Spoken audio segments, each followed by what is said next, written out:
Bismillahirrahmanirrahim. Assalamualaikum warahmatullahi wabarakatuh. Hai anak-anakku kelas 2C, apa kabar kalian hari ini? Insya Allah kalian selalu dalam keadaan sehat ya. Amin. Pada kesempatan kali ini kita akan belajar tentang disiplin dalam belajar. Nah, sekarang duduk yang rapi ya dan perhatikan penjelasan Bu Rizky. Anak-anak, disiplin bisa kita terapkan dalam kegiatan belajar setiap hari, baik belajar di sekolah maupun saat kita belajar di rumah. Biasanya di sekolah kita mengetahui jadwal pelajaran, sehingga kita tahu kapan kita harus masuk kelas dan pelajaran apa yang akan dipelajari bersama di kelas.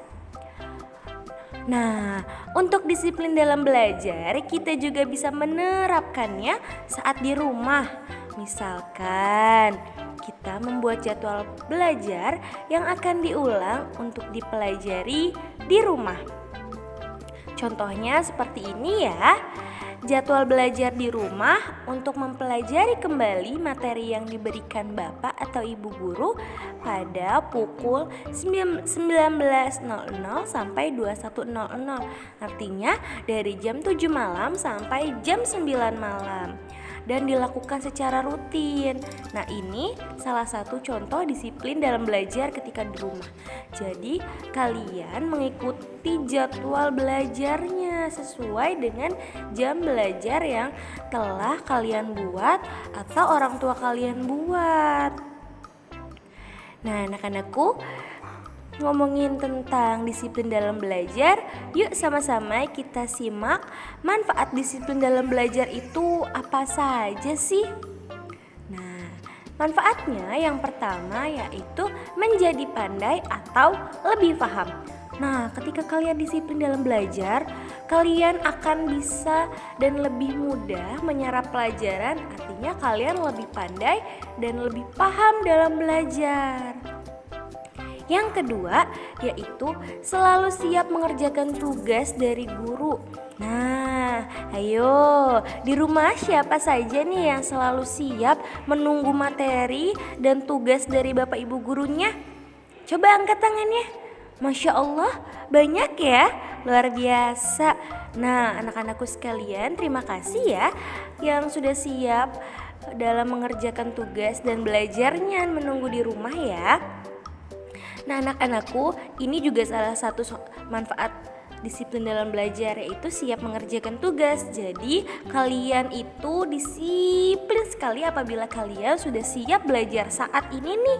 Sayo, siapa yang belum mandi? Belum mandi kamu? Mandi dulu ya baru belajar. Oke? Nah, manfaat yang ketiga, lebih tertib dan teratur dalam belajar. Nah, ini manfaat yang paling bagus yaitu kita bisa tertib dalam belajar. Masya Allah, apabila kita tertib maka kita akan bisa dan lebih mudah dalam mengerjakan segala sesuatu hal. Makanya ini bagus banget kalau kita disiplin dalam belajar, karena kita bisa lebih tertib belajarnya. Nah, anak-anakku yang solih dan solihah, menuntut ilmu atau belajar adalah kewajiban setiap muslim. Dalam hadis disebutkan loh. Nah, sekarang kita baca dulu yuk hadisnya. Nah, hadisnya adalah menuntut ilmu itu wajib bagi setiap muslim. Hadis riwayat Ibnu Majah. Nah, maka dari itu kita sebagai seorang muslim jangan pernah lelah dan malas ya dalam belajar. Ayo, jangan pernah malas dan lelah ya nak. Belajar di rumah tetap semangat ya. Nah, anak-anakku, dengan memiliki waktu untuk terus belajar adalah sebuah rezeki dari Allah Subhanahu wa Ta'ala. Maka ilmu pengetahuan kita akan terus bertambah. Allah menyukai anak-anak yang berilmu. Maka perlu adanya kedisiplinan dalam menuntut ilmu agar lebih teratur waktu belajarnya. Nah, kita sebagai muslim harus pandai-pandai ya mengatur waktu agar kita bisa disiplin dalam belajarnya. Oke? Nah, sekian dulu materi dari Ibu tentang disiplin dalam belajar. Pesan Ibu, jangan pernah lelah belajar di rumah ya. Lalu tetap semangat dan jangan malas di rumah, harus sesuai dengan jadwal belajar kalian. Kalau belum punya jadwal belajar, minta tolong Umi sama Abi untuk buatkan ya, agar kalian bisa lebih disiplin dalam belajar. Siap kan anak-anakku? Siap dong ya. Nah, sekian ya materi dari Ibu. Terima kasih telah mendengarkan. Sampai jumpa lagi di materi selanjutnya. Assalamualaikum warahmatullahi wabarakatuh. Selamat belajar dan jangan lupa disiplin dalam belajar.